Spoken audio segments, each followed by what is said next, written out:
Buenas tardes, mi nombre es Lisandro Contreras y junto a mis compañeros vamos a hablarles sobre la problemática ambiental atmosférica. En mi caso, me toca hablarles sobre el deterioro de la capa de ozono y la lluvia ácida. Primero voy a hablarles sobre el deterioro de la capa de ozono, pero antes de eso hablaré sobre lo que es la capa de ozono.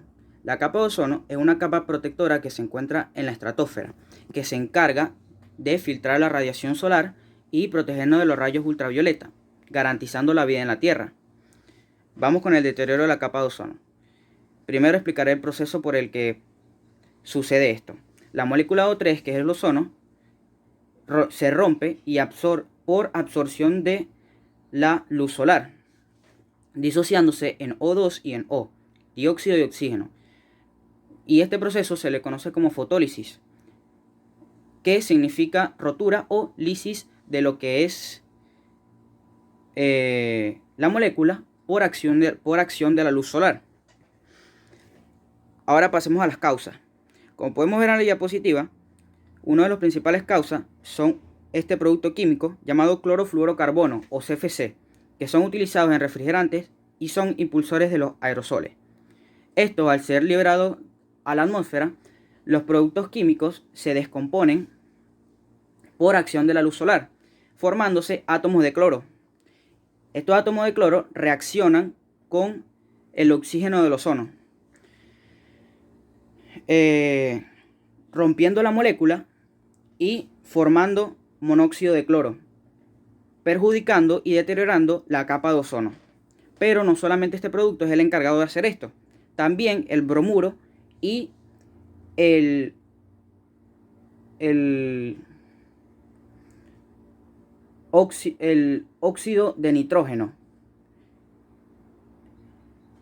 que normalmente se encuentran en fertilizantes. Ahora pasemos a las consecuencias. Las consecuencias en los seres humanos sería cáncer de piel, alteración de la visión, afección al sistema inmunológico. De esto el responsable mayormente son las radiaciones UVB. Ahora, también genera problemas respiratorios, que esto como el asma, que se da debido a que hay un aumento en la molécula de O3 a capas bajas de la atmósfera, que es letal a bajas alturas. Ahora vamos a consecuencias sobre animales terrestres y marinos. Sobre animales terrestres como los perros, gatos, las cabras, la vaca, tienen las mismas consecuencias que los seres humanos. Ahora, en cuanto a la fauna marina, la radiación UVB llega a la superficie terrestre y entra en contacto directo con el fitoplancton en los océanos, reduciendo considerablemente su población. Esto lo que hace es que afecta al resto de la cadena alimentaria. Ahora pasemos a las soluciones. Las soluciones es evitar el uso de aerosoles que contengan CFC, evitar el uso de fertilizantes con bromuro de metilo, evitar productos que contengan halones como los extintores, moverse en transporte público, bicicletas, patinetes, etc. Usar bombillas de menor consumo como las LED. Por último, hablaremos sobre la lluvia ácida.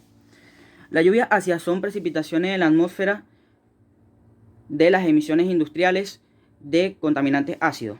O sea, podemos decir que es la combinación del agua de lluvia con contaminación ambiental. ¿Cuáles son las causas de esto? Como podemos ver aquí, una de las causas son las fábricas. Pero, ¿por qué las fábricas? Por actividad humana. La mayoría de las causas de la lluvia ácida, o todas, son por actividad humana. A través de fábricas, vehículos, calefacción, centrales eléctricas, etc. ¿Por qué? Porque queman derivados de petróleo y con azufre. Y que además queman carbón.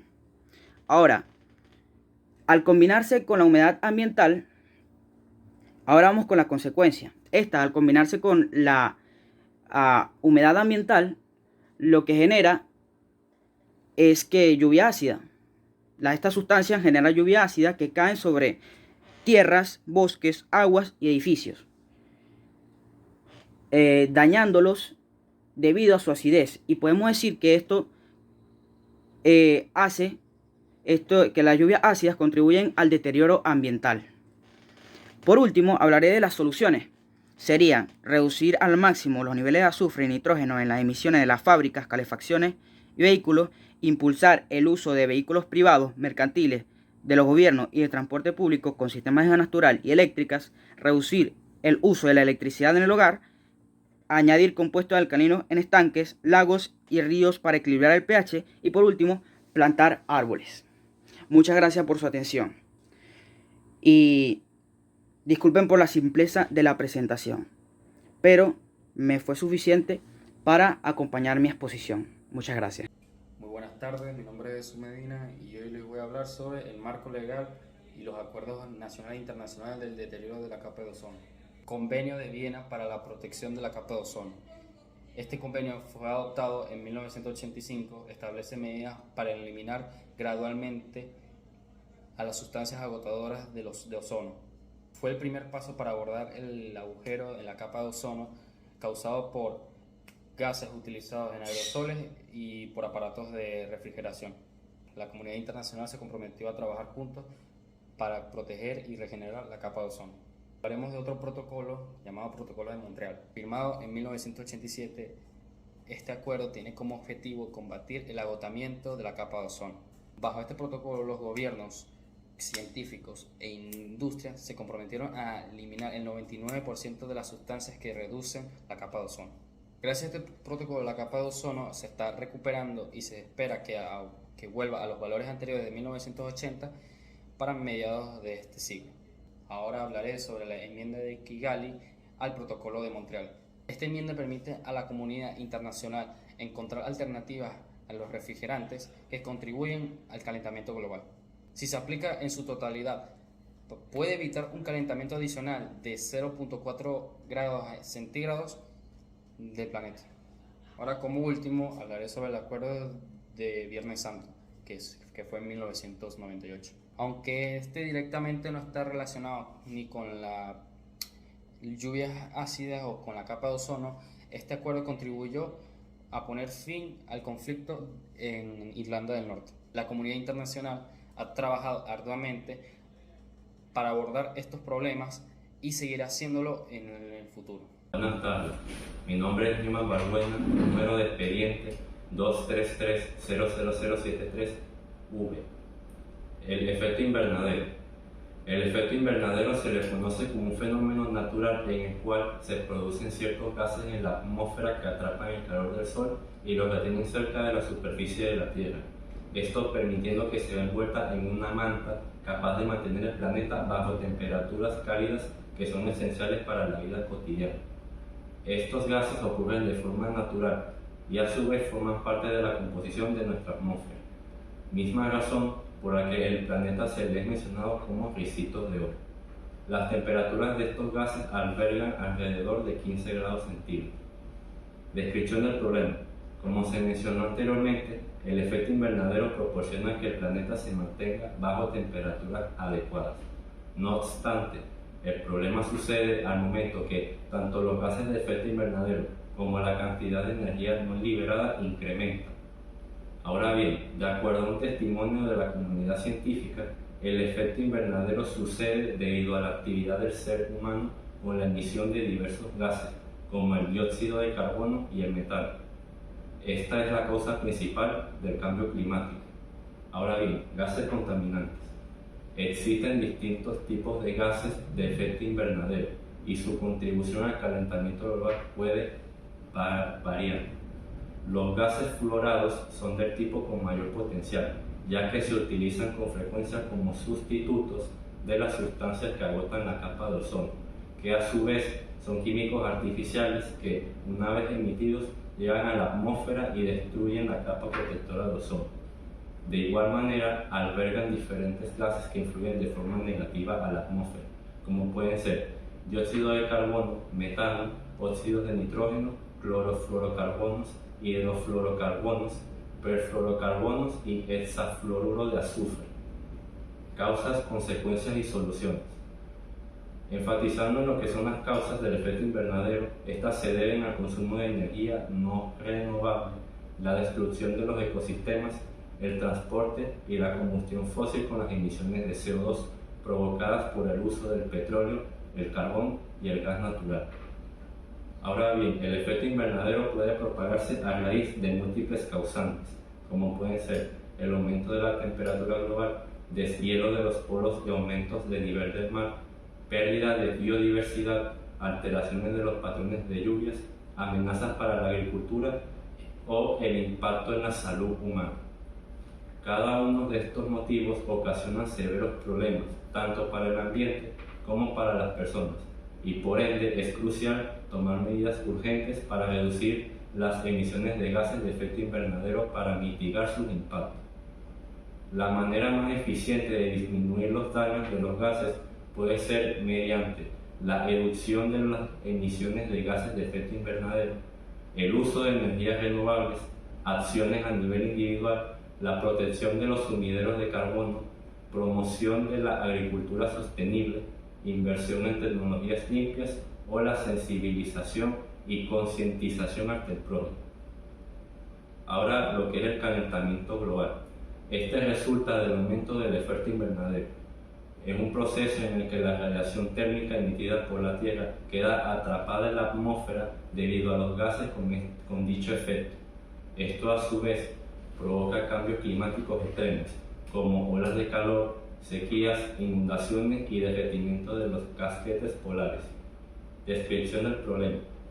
Este aumento de la temperatura trae consecuencias desastrosas que deterioran la fauna y la flora, incluido el ser humano. El cambio climático también incrementa la aparición de fenómenos meteorológicos más violentos, sequías, incendios, la muerte de especies tanto animales como vegetales, los desbordamientos de ríos, lagos, la aparición de refugiados climáticos y la destrucción de los medios de subsistencia. Esto sucede especialmente en países cuyo desarrollo es bajo. Ahora, en cuanto a los gases contaminantes, algunos de los gases contaminantes relacionados con el calentamiento global son dióxido de carbono, metano, óxidos de nitrógeno, hidrofluorocarbonos o perfluorocarbonos. Cada uno contribuye al calentamiento global al atrapar el calor en la atmósfera y causar un aumento considerable en la temperatura del planeta, lo que a su vez tiene efectos negativos en el clima, los ecosistemas y la salud humana. Causas, consecuencias, solución. El calentamiento global es ocasionado principalmente por actividades producto de los humanos, y algunas de las principales causas son quema de combustibles fósiles, la deforestación, agricultura intensiva, industrias, uso de productos químicos. A raíz de lo mencionado, las consecuencias debido a estas actividades son plenamente evidentes como irreversibles, y con el paso del tiempo, esto ha ocasionado daños graves al estatus climático como a la temperatura misma. Esto se debe al derretimiento de los casquetes de hielo y glaciares, la pérdida de biodiversidad y extinción de especies, impacto en la agricultura y la seguridad alimentaria, aumento de enfermedades y problemas de salud, aumento de conflictos y migraciones forzadas. Para evitar esta situación, de acuerdo con los especialistas, el mundo necesita cambios de acción de gran alcance y sin precedentes en todos los aspectos de la sociedad. Algunas maneras eficientes de disminuir el calentamiento global puede ser ahorrar energía, cambiar a un vehículo eléctrico, consumir menos, reutilizar, reparar y reciclar, mantener limpios los entornos. Ahora, finalmente y más importante, la contaminación radiactiva. Se le conoce como radioactividad a la dispersión en el medio ambiente de materiales químicos inestables, capaces de emitir partículas electromagnéticas dañinas. Se les conoce como un fenómeno físico-químico al cual se le he mencionado radiación ionizante. Esto sucede en la naturaleza y en condiciones muy específicas, pero mayormente son fruto de las reacciones químicas artificiales llevadas a cabo en instalaciones humanas. Descripción del problema. El dilema de la contaminación radioactiva es especialmente grave debido a que las sustancias radiactivas pueden permanecer activas durante largos periodos de tiempo. Es decir, que estas contaminaciones pueden persistir a lo largo de las generaciones. Gases contaminantes. Estos son principalmente el radón, el xenón y el criptón. Dichos gases se liberan durante procesos nucleares y pueden causar daños a la salud humana si se inhalan en grandes cantidades. Además, puede propagarse por largas distancias en la atmósfera y contaminar áreas lejanas a la fuente de radiactividad. Causas, consecuencias y solución. La radioactividad se produce principalmente por la desintegración de átomos inestables, liberando radiaciones ionizantes que pueden tener efectos nocivos en los seres vivos como en el medio ambiente. Otras causas son la actividad nuclear, accidentes en centrales nucleares, pruebas nucleares y desechos radiactivos mal gestionados. Las consecuencias van desde la aparición de enfermedades como cáncer, mutaciones genéticas, alteraciones en el ADN y contaminación del suelo, aire, agua. Esto a su vez ocasiona un impacto socioeconómico descomunal o la evacuación de las zonas afectadas. La radioactividad puede ser controlada y mitigada a través de diversas formas, como pueden ser la gestión adecuada de los desechos radioactivos, la protección de trabajadores y de la población, descontaminación de las áreas afectadas o la investigación y desarrollo de tecnologías seguras. Buen día, mi nombre es Francisco Col, soy estudiante de Contaduría Pública y mi expediente es ACP 233-00137-B. Continuando con el tema, vamos a hablar sobre el marco legal del efecto invernadero. El principal protocolo firmado en materia de efecto invernadero es el Protocolo de Kioto, el cual se firmó el 11 de diciembre de 1997, pero entró en vigencia 8 años más tarde, en el 2005. Es el primer acuerdo a gran escala a nivel mundial firmado en materia de efecto invernadero.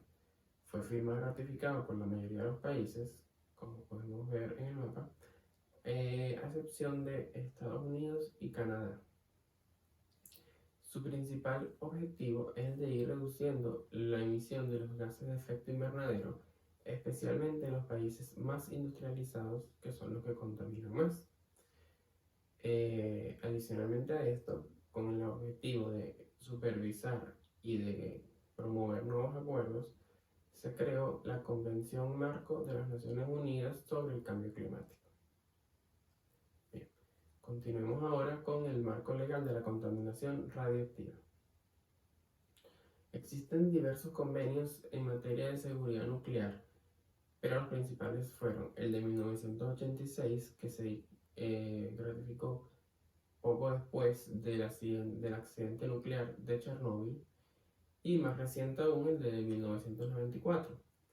Ambos tratan una temática muy similar, que consiste principalmente en establecer procedimientos y mecanismos de funcionamiento, de operación segura de la energía nuclear. Segundo, pero no menos importante, se establecen los mecanismos para actuar en caso de accidentes nucleares, como ocurrió en el caso del tsunami de Japón, que todos los países actuaron de manera rápida para solucionar el problema. Y adicionalmente, también se busca cómo gestionar de la manera más eficiente y correcta posible los desechos producidos por la energía nuclear. Para todo esto se crea el Organismo Internacional de Energía Atómica, con la finalidad de seguir avanzando en temas de seguridad nuclear. Es importante este tema, ya que la energía nuclear es una energía que puede ayudar a disminuir la contaminación, ya que contamina mucho menos que las energías de productos fósiles. Buenas, mi nombre es Francima Romero de la carrera de Psicología y voy a hablar sobre el marco legal del calentamiento global, sus acuerdos nacionales e internacionales, sus decretos y protocolos. Comenzamos hablando sobre el marco legal. En este se dice que está el panel intergubernamental para el cambio climático, que este fue en 1988. A su vez se reconoce de manera científica que esto se engloba para el problema del calentamiento global. Tenemos que la Convención de las Naciones Unidas, que esto fue para el año de 1992, donde este se reconoce de manera política o políticamente el problema del calentamiento global. Este opera por medio de la conferencia de las partes COP y una junta ejecutiva en función de resolver el desafío del cambio climático, hecha en Nueva York el 9 de mayo de 1992. Esta es afectada más que todo por las actividades que son de forma industrial. Seguidamente hablamos sobre el Protocolo de Kioto, que este fue para el año de 1997, donde se establecen metas de emisiones con respecto a 1990 a países que están industrializados. También tenemos el Acuerdo de Marrakech, que fue para el año 2000, donde se define condiciones para que opere en forma de manera preliminar un mercado de bonos de carbono. Seguidamente procedemos a hablar sobre los acuerdos. En los acuerdos está el Acuerdo de París, que este es un tratado internacional sobre el cambio climático jurídicamente vinculante. En este está adaptado por 126 partes en la COP21 en París. Esto fue para el 12 de diciembre de 2015. Como tal entró en vigor el 4 de noviembre de 2016. Esto con un método limitante del calentamiento global a nivel mundial a muy por debajo de 2, que preferiblemente se quiere llegar a un punto de 1.5 grados centígrados y para este alcance sea de a largo plazo. Ahora bien, los países se proponen alcanzar el máximo de emisiones de gases mediante el efecto invernadero. También tenemos en la Iberdrola, en la Cumbre del Clima de 2022. Seguimos con el protocolo. En este se vuelve a nombrar el Protocolo de Kioto, que fue el 11 de diciembre de 1997, debido a un complejo proceso de calificación. Entró a vigor el 16 de enero del 2005. Posee un buen funcionamiento en cuanto a la Convención del Marco de las Naciones Unidas sobre el Cambio Climático, que está de cierta manera comprometido a los países industrializados a limitar y reducir las emisiones de los gases del efecto invernadero. Por último hablamos de los decretos, donde se dice que está el decreto número 4612, ¿verdad? Donde se crea un carácter permanente de la Comisión Presidencial para el Cambio Climático. Este fue publicado en la Gaceta Oficial el 3 de noviembre de 2021. Esto en función a acción humana y a un buen proceso del cambio terrestre. Por último, también tenemos el decreto 172 del 2022, donde este es por el cual se crea la Comisión Intersectorial del Gabinete Presidencial para la Acción Climática o para el Cambio Climático. Tiene como objeto de la creación de la Comisión Presidencial para el Cambio Climático. Esto con fines de coordinación y evaluación de medidas adoptadas por el órgano ejecutivo. Esto actualmente se encuentra, o se puede decir que se expidió el 3 de febrero. Gracias.